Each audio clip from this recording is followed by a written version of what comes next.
حال ہونا چاہیے اس آدمی کا. لیکن کیا کرتے ہیں محمد صلی اللہ علیہ وسلم؟ فرشتہ آتا ہے، اے نبی محمد صلی اللہ علیہ وسلم حکم دیجئے. اگر آپ حکم دیں گے کہ ٹھیک ہے مار دو ان کو، تو ان دو پہاڑیوں کے بیچ میں طائف والوں کو نیست و نابود کر دیا جائے گا. خلاص فنش. کیا کہتے ہیں بخاری کے الفاظ ہیں، اللہم اغفر لقومی فانہم لا یعلمون. دعائے خیر. اللہ اکبر. کیسے اخلاق، کیسی مثال. محمد الرسول اللہ صلی اللہ علیہ وسلم مارا جا رہا ہے، فرشتہ اجازت بھی مانگ رہا ہے، اجازت دے کیونکہ آپ پر ظلم ان لوگوں نے کیا، ہم ان کو ختم کر دیں. فرشتے کے پاس پاور بہت زیادہ ہوتا ہے، ختم کر دے پہاڑوں کا فرشتے. کیا کہتے ہیں، اللہم اغفر لقومی فانہم لا یعلمون. اے اللہ میری قوم کو معاف کر دے. میری قوم، غیر قوم. ہم کیا بولتے ہیں آج؟ غیر قوم. یہ ہندو کافر، غیر قوم غیر قوم غیر قوم. ایسا دور کرتے ہیں جیسے آٹے میں سے بال کو نکال کر پھینک دیا جاتا ہے. اللہم اغفر لقومی فانہم لا یعلمون. بخاری کے الفاظ ہیں. نبی محمد صلی اللہ علیہ وسلم فرماتے ہیں، اے اللہ میری قوم کو معاف کر دے اللہ، فانہم لا یعلمون، اس لیے کہ وہ لوگ نہیں جانتے. اے اللہ وہ لوگ نہیں جانتے ہیں وہ لوگ کیا کر رہے ہیں میرے ساتھ. دعائے خیر، یہ ہے اخلاق محمد الرسول صلی اللہ علیہ وسلم کے کفار کے ساتھ، کہ دعائیں کرتے ہیں. اللہ تبارک و تعالیٰ ان کی آپ صلی اللہ علیہ وسلم کی دعا کو قبول فرما دیتا ہے، اور طائف والے بعد میں چل کر مسلمان ہو جاتے ہیں. یہی نہیں بلکہ بہت ساری ایسی مثالیں ہیں کہ نبی علیہ الصلوۃ والسلام نے دعائے خیر کی. بخاری کے الفاظ ہیں، یہودی اللہ کے نبی صلی اللہ علیہ وسلم کے پاس دعا لینے کے لیے آتے تھے. دیکھیں یہودی آ کر چھینکتے تھے جان بوجھ کر، ہونا بول کے جان بوجھ کر نبی صلی اللہ علیہ وسلم کے سامنے چھینکتے تھے، کیونکہ معلوم تھا ان کو، حدیث سنت معلوم تھی ان کو کہ چھینکیں گے تو نبی صلی اللہ علیہ وسلم یا صحابہ کیا پڑھیں گے، دعا دیں گے ہم کو. کیا دعا؟ کس کو یاد ہے؟ یرحمکم اللہ، اللہ تم پر، یہدیکم اللہ، یرحمکم اللہ، اللہ تم پر رحم فرمائے. بخاری کے الفاظ ہیں، اللہ کے نبی صلی اللہ علیہ وسلم کے پاس یہودی اسی غرض سے آتے، آ کر چھینکتے نبی صلی اللہ علیہ وسلم کے پاس. نبی صلی اللہ علیہ وسلم ان کے لیے دعائے خیر کرتے. کیا دعا دیتے؟ یہدیکم اللہ یصلح بالکم، اللہ تم کو ہدایت دے اور تمہارے معاملے درست فرما دے. ان کی ہدایت کے لیے نبی محمد صلی اللہ علیہ وسلم دعا کرتے تھے، جبکہ جان بوجھ کر وہ لوگ یہ فعل کرتے تھے. تو اس سے بھی اندازہ لگایا جا سکتا ہے. یہ حدیث بخاری میں، یعنی صحیح بخاری میں نہیں ہے بلکہ ادب المفرد جو امام بخاری کی مشہور کتاب ہے اس میں یہ واقعہ موجود ہے، اور علامہ محمد ناصر الدین البانی رحمۃ اللہ علیہ نے اس کی سند کو صحیح قرار دیا ہے. یہی نہیں بلکہ برادران اسلام، یہود و نصارہ کی طرف سے اگر ہدیے آتے، گفٹس آتے، تو نبی علیہ الصلوۃ والسلام بصر و چشم اس کو قبول بھی فرما لیتے تھے، انکار نہیں کرتے تھے. ہدیہ آتا تھا کافروں کے اخلاق دیکھیے آپ کے، قبول کرتے تھے. حتیٰ کہ واقعہ آتا ہے ابو داؤد میں کہ زینب بنت حارث جو سلام بن مشکم کی بیوی تھی، یہودی، زینب بنت حارث، یہ یہودی خاتون تھی. تو غزوہ خیبر کے موقع یا خیبر میں، مقام خیبر میں اس نے کیا کیا، ایک بھنی ہوئی بکری اللہ کے نبی صلی اللہ علیہ وسلم کی دربار میں آپ کی خدمت میں بطور ہدیہ پیش کی، اور اس کمبخت عورت نے اس میں زہر ملا دیا. اس نے زہر ملا کر اس ہدیے کو نبی صلی اللہ علیہ وسلم کے دربار میں پیش کیا. نبی صلی اللہ علیہ وسلم نے اس کو قبول کر لیا. بعد میں وحی کے ذریعے آپ کو پتہ چلا تو اس کو کھانے سے احتراز کیا، اجتناب کیا اور دور رہے، لیکن ہدیہ ضرور قبول کیا نبی محمد صلی اللہ علیہ وسلم نے اس کافرہ یا اس یہودی عورت کا.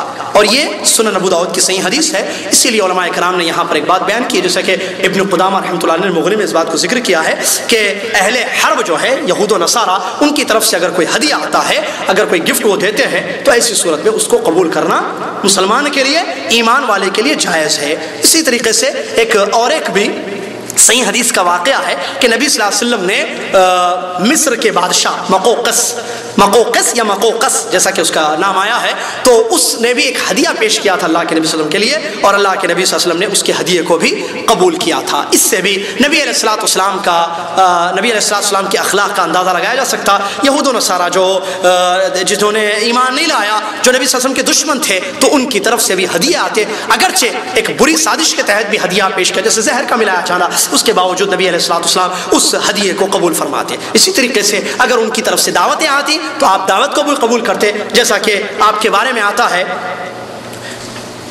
آپ کے بارے میں آتا ہے کہ اللہ کے نبی محمد صلی اللہ علیہ وسلم نے ایک یہودی عورت کی دعوت کو قبول کیا تھا، اور اللہ کے نبی صلی اللہ علیہ وسلم نے اس دعوت کو قبول کیا اور اس عورت نے کھانے میں زہر ملا دیا تھا، اور وحی کے ذریعے آپ کو اطلاع ملی، تو ایسی صورت میں اللہ کے نبی محمد صلی اللہ علیہ وسلم نے اس کھانے سے اجتناب کیا اور اس سے اپنے آپ کو دور رکھا۔ برادران اسلام، جہاں تک بیع و تجارت کا معاملہ ہے، لین دین کا، یہ عام معاملہ ہے، بیہیویئر غیر المسلمین کے ساتھ، خاص طور سے کفار یہود و نصارہ کے ساتھ، تو اس سلسلے میں بھی قرآن مجید کی آیتوں سے یہ بات ثابت ہے کہ ان کے ساتھ اگر وہ آپ سے نہ لڑیں، وہ آپ سے قتال نہ کریں، آپ کو ہجرت کرنے پر مجبور نہ کریں، تو ایسی صورت میں ان کے ساتھ نیکی کرنے کا حکم دیا گیا ہے۔ اس کا اندازہ لگائیں اور نبی علیہ الصلوۃ والسلام کی کچھ واقعات بھی آپ کے سامنے پیش کرو۔ سورہ ممتحنہ کی آیت ہے، اللہ تبارک و تعالیٰ ارشاد فرماتا ہے: لا ينهاكم الله عن الذين لم يقاتلوكم في الدين ولم يخرجوكم من دياركم أن تبروهم وتقسطوا إليهم إن الله يحب المقسطين إنما ينهاكم الله عن الذين قاتلوكم في الدين وأخرجوكم من دياركم وظاهروا على إخراجكم أن تولوهم ومن يتولهم فأولئك هم الظالمون۔ اس عظیم ترین قرآن مجید کی آیت پر غور کریں، اس میں ایک بہت بڑا قاعدہ بتایا جا رہا ہے، اور وہ یہ ہے کہ اصل معاملہ غیر المسلمین کے ساتھ ہو یا مسلمانوں کے ساتھ، وہ اچھا ہونا چاہیے۔ غیر جو یہود و نصارہ ہے، کفار ہے، ان کے ساتھ ہمارا بیہیویئر، ان کے ساتھ ہمارا جو معاملہ ہے، وہ معاملہ اچھا ہونا چاہیے اور بہتر ہونا چاہیے، حسن سلوک ہم کو کرنا چاہیے کافروں کے ساتھ۔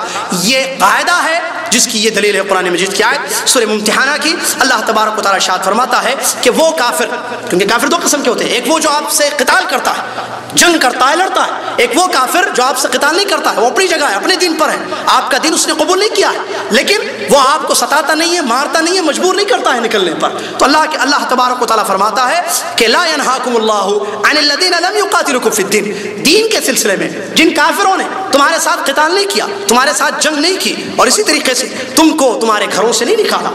وہ کافر ایسے ہیں جنہوں نے تمہارے ساتھ نہ قتال کیا، نہ تم کو تمہارے گھروں سے نکالا، تو اللہ تبارک و تعالیٰ تم کو منع نہیں کرتا ہے کہ تم ان کے ساتھ نیکی کرو۔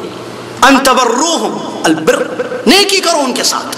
اور اخلاق کی سب سے اونچی چیز ہے یہ کہ آپ کسی کے ساتھ نیکی کریں، اچھا معاملہ پیش کریں اور اچھا ادب اختیار کرے۔ تو کافر جو قتال نہیں کرتا ہے، جو آپ پر تلوار نہیں اٹھاتا ہے، جو آپ کو نکالنے پر مجبور نہیں کرتا ہے، اللہ تبارک و تعالیٰ بیان فرماتا ہے ان کے ساتھ نیکی کرو، اللہ تم کو نہیں روکتا ہے، اللہ ان سے دوستی کو روکتا ہے، ان کافروں کے ساتھ دوستی کرنے کو روکتا ہے جنہوں نے تم سے قتال کیا، لڑائی کی، تلوار اٹھایا، تم کو مارا، تم کو تمہارے گھروں سے نکالا، تو اللہ تبارک و تعالیٰ منع کرتا ہے ان تولوہم، کہ تم ان کو دوست بناؤ، اور جو ان کو دوست بنائے گا، ایسے لڑنے والے، ایسے مسلمانوں کو مارنے والے کافروں کو دوست بنائے گا، فَأُولَئِكَ هُمُ الظَّالِمُونَ۔ اللہ تبارک و تعالیٰ ارشاد فرماتا ہے کہ یہ لوگ ظالم ہوں گے، اس میں کوئی شک نہیں ہے۔ برادران اسلام، یہ قرآن مجید کیا ہے؟ صرف پڑھنے کے لیے نہیں تھی، یہ قرآن مجید کیا ہے؟ جس میں اللہ تبارک و تعالیٰ نے نیکی کا حکم دیا ہے ان کافروں کے ساتھ، اچھے برتاؤ کا حکم دیا ہے اور اچھا بیہیویئر اختیار کرنے کا ان کافروں کے ساتھ جو ہم سے نہیں لڑتے ہیں، جو ہم کو مارتے نہیں ہیں، جو ہم کو ستاتے نہیں ہیں، ہم کو ہجرت کرنے پر، اپنے گھروں کو چھوڑ کر بھاگنے پر، شہر سے، گاؤں سے مجبور نہیں کرتے ہیں۔ اللہ تبارک و تعالیٰ نے حکم دیا ان تبرو، ان کے ساتھ تم نیکی کرو، اور نیکی کرنا، ان کے ساتھ اچھے اخلاق سے پیش آنا۔ اس آیت کی تفسیر میں اللہ کے نبی محمد صلی اللہ علیہ وسلم کی زندگی میں اس کی بے شمار مثالیں ہم کو ملتی ہیں، اور اللہ کے نبی صلی اللہ علیہ وسلم کے جو صحابہ تھے اس کے بعد آج تک جنہوں نے اسلام کو صحیح طور سے سمجھا، قرآن حدیث نصوص کا صحیح مطالعہ کیا اور فہم السلف پر جنہوں نے نصوص کو سمجھا، آج بھی وہ کافروں کے ساتھ اچھا معاملہ کرتے ہیں۔ وہ کافر جو قتال نہیں کرتے ہیں، اسی طریقے سے وہ کافر جو مسلمانوں کو تکلیف نہیں دیتے ہیں، ان کے ساتھ آج بھی صحیح اسلام کو سمجھنے والے بہتری کرتے ہیں اور حسن سلوک کرتے ہیں۔ برادران اسلام، اللہ کے نبی محمد صلی اللہ علیہ وسلم کے بارے میں آتا ہے کہ ان کے پڑوسی میں یہود و نصارہ ہوتے تھے، پڑوس میں رہتے تھے، اسی طریقے سے ان کو دعوتیں دی جاتی تھی۔ اللہ کے نبی علیہ السلام پڑوسی میں اگر کوئی بیمار ہوتا، پڑوسیوں کے حقوق ادا کرتے تھے، اگرچہ وہ یہود و نصارہ کیوں نہ ہو۔ جیسا کہ یہودی بچے کے بارے میں حدیث میں آتا ہے کہ وہ بیمار پڑ گیا تھا، ایک یہودی کا بچہ بیمار پڑ گیا تھا، اللہ کے نبی محمد صلی اللہ علیہ وسلم اس کی تیمارداری کرنے کے لیے جا رہے ہیں۔ یہ آپ کے اخلاق ہے، اور اس آیت کی تفسیر کھلی ہوئی اوپنلی تفسیر کہ اللہ کے نبی محمد صلی اللہ علیہ وسلم اس یہودی بچے کی تیمارداری کے لیے جا رہے ہیں، اور جا کر اس پر اسلام کو پیش کیا۔ اس نے اپنے ابا کی طرف دیکھا، اخلاق کا دیکھیے، اخلاق کا کیسا رزلٹ ملتا ہے۔ اخلاق سے پیش آؤ، نرمی، اچھا معاملہ کرو، کیونکہ اللہ کا دین پہنچانا ہے، وہ ضرور اللہ کے دین کو قبول کرے گا جو دین اس قدر اخلاق کی تعلیم دیتا ہے۔ حتیٰ کہ ہم دشمن ہیں ان کے، ہم ان کے دین والے نہیں ہیں، ان کے مذہب کے نہیں ہیں، دوسرے مذہب کے ہیں، اس کے باوجود ہمارے ساتھ اتنا اچھا معاملہ۔ یہودی باپ اپنے بیٹے کے ساتھ بیٹھا ہوا ہے، بیٹا آخری سانسیں لے رہا ہے، مرنے کے قریب ہے، بیمار ہے، جس میں مرض الموت جس کو کہتے ہیں. نبی محمد صلی اللہ علیہ وسلم تیمارداری کرنے کے لیے، زیارت کرنے کے لیے اس کے پاس جاتے ہیں، اور اس کی زیارت کرنے کے بعد اس پر اسلام کو پیش کرتے کہتے ہیں بیٹا توحید کا اقرار کر لو، اسلام قبول کر لو. وہ باپ کی طرف دیکھتا ہے نگاہیں اٹھا کر، کیونکہ باپ یہودی ہے.